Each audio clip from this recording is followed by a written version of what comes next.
Sementara itu rencananya pagi ini satu saksi berkewarganegaraan Australia akan memberikan keterangan terkait dengan sumbangan uang yang diminta keluarga angkat Angelin saat mengumumkan kehilangan bocah 8 tahun itu pada Mei lalu.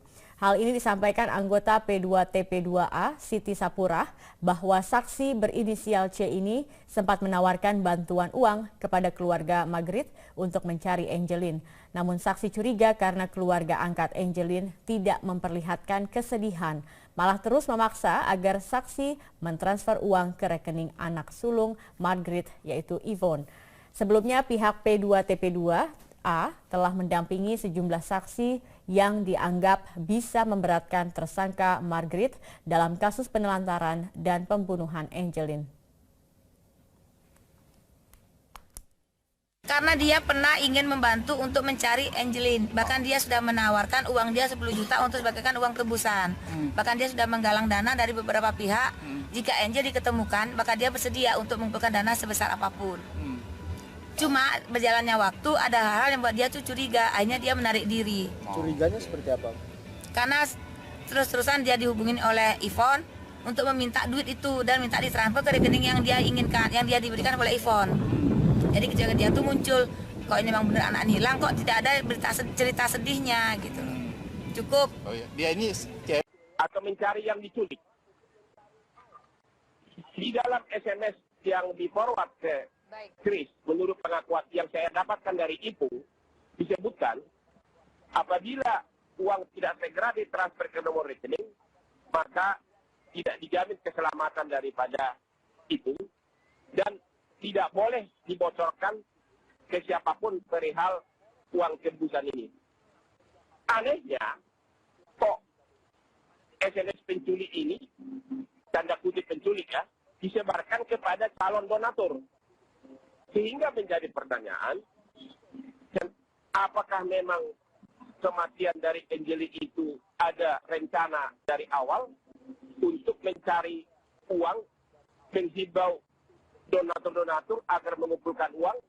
Ini sangat perlu penyidik mendalami pengakuan dari Chris ini yang rencananya katanya hari Rabu akan di BAP di Polda, tapi sudah minggu lalu sudah datang ke Polda, ke Polda dan sudah bertemu dengan Ibu.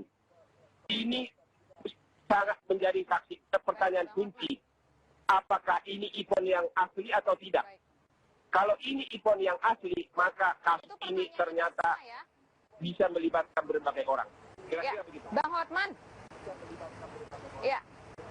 Bang Hotman, itu tentunya menjadi pertanyaan kita semua. Apakah ada tersangka lain selain Agustinus dan juga ibu angkat Angelin dalam kasus pembunuhan bocah berusia 8 tahun ini? Mungkin kita akan mencoba bertanya dengan Pak Kapolda, Pak Roni. Pak Roni, bagaimana dengan informasi yang disampaikan Bang Hotman ini? Pak Roni sudah mendengar apa sudah mungkin dilakukan penyelidikan begitu Pak Roni terkait dengan adanya mungkin setelah adanya kasus Angelin ini, ketika Angelin dinyatakan hilang, begitu saat itu kita ketahui Angelin hilang, ternyata ada kesempatan dalam kesempitan untuk mengambil keuntungan pribadi dari tersangka-tersangka yang mungkin bisa saja menjadi tersangka dalam kasus ini. Pak Roni. Ya, kalau memang informasi itu benar, artinya benar itu diberikan oleh nama yang tadi disebutkan oleh Pak Hotman Paris, bahwa yang bersangkutan memberikan keterangan ke kepolisian, tentu ini kan harus dilakukan penyelidikan. Sejauh ini belum pernah saya mendapatkan informasi seperti itu. Artinya perkembangan penyidikan ini yang sampai sejauh ini hanya bisa membuktikan keterlibatan dua tersangka yang akan masuk kepada finalisasi proses penyidikan. Nah, apakah ada upaya-upaya untuk mengganggu proses penyidikan, mempersulit agar menjadi mentah kembali? Ini akan kita evaluasi masukan-masukan yang terakhir ini, dan bisa kita abaikan apabila tidak ada buktinya yang signifikan dan relevan dengan kejadian yang sudah kita lakukan proses penyidikan sejak tanggal 10 bulan Juni 2015 yang lalu sampai saat ini. Demikian, Mbak Tisa. Ya.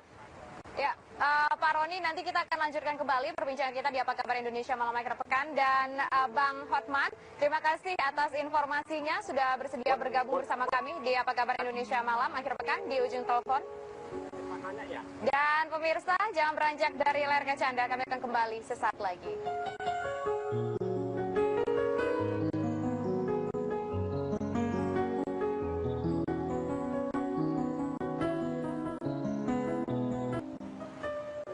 Ya pemirsa, di segmen akhir Apa Kabar Indonesia malam ini kami masih bersama dengan Kapolda Bali, Irjen Pol Roni F. Sompi. Pak Roni, kita ketahui bahwa sekitar hari Kamis yang lalu kuasa hukum dari MM atau Ibu Margaret ini mengajukan gugatan pra-peradilan atas kasus yang melilit kliennya begitu. Tanggapan dari pihak kepolisian sendiri sebagai tergugat bagaimana, Pak Roni? Ya, pengajuan pra-peradilan terhadap proses penyidikan yang dilakukan oleh penyidik Polda Bali maupun Polresta Denpasar merupakan hak dari tersangka dan siapa saja yang akan mengajukan pra-peradilan. Namun demikian, tentu pengawasan yang dilakukan melalui pra-peradilan ini ya menjadi konsekuensi logis dari sebuah penyidikan yang dilakukan oleh penyidik. Penyidik tidak perlu takut dan gentar menghadapi setiap pra-peradilan ketika proses penyidikan itu sudah dilakukan sesuai dengan prosedur melalui proses scientific crime investigation. Jadi proses penyidikan terhadap kasus-kasus pidana melalui proses ilmiah ketika kita mendapatkan alat bukti yang sah sebagai bagian dari proses ilmiah. Kita tidak perlu takut ketika kita menetapkan tersangka. Jadi silakan saja kita akan hadapi gugatan pra-peradilan tersebut dan tidak akan mengganggu proses penyidikan ini karena menetapkan tersangka Nyonya M sebagai tersangka itu memang ada bukti permulaan yang cukup, berbeda dengan apa yang dijelaskan oleh Pak Hotma Sitompul. Bukti yang cukup ini bukti permulaan yang cukup, jadi agak berbeda ya. Bukti permulaan yang cukup itu harus dilengkapi menjadi bukti yang cukup, dan kalau sudah cukup maka bisa dibuat berkas perkara untuk diajukan kepada jaksa penuntut umum, Mbak Tisa. Ya, Pak Roni, konfirmasi saja besok rencananya akan dilakukan rekonstruksi. Pukul berapa rekonstruksi ini akan dilakukan dan siapa saja yang dipastikan akan hadir selain Agustinus Tai? Ya, karena rekonstruksi ini berkaitan dengan kasus pembunuhan, maka dua tersangka yang menjadi tersangka kasus pembunuhan ini adalah satu tersangka AG dan yang kedua tersangka MM. Ini akan kita hadirkan untuk memenuhi proses rekonstruksi yang kita harapkan bisa melengkapi keterangan-keterangan yang mereka telah berikan di depan penyidik dalam bentuk berita acara pemeriksaan. Secara nyata kita lakukan kegiatan tersebut di lokasi tempat kejadian perkara dan akan dibuatkan berita acara rekonstruksi. Nanti didampingi tentu masing-masing tersangka didampingi oleh masing-masing penasihat hukumnya untuk melihat dan mengawasi proses penyidikan agar tidak bias, tidak menyimpang, tidak dilakukan sewenang-wenang. Semua harus sesuai dengan prosedur KUHAP yang berlaku, Mbak Tisa. Ya. Ya. Pak Roni, pukul berapa pastinya besok, Pak Roni? Nanti kita lihat ketika semuanya sudah siap, kita akan bersama-sama karena harus ada penasihat hukumnya juga.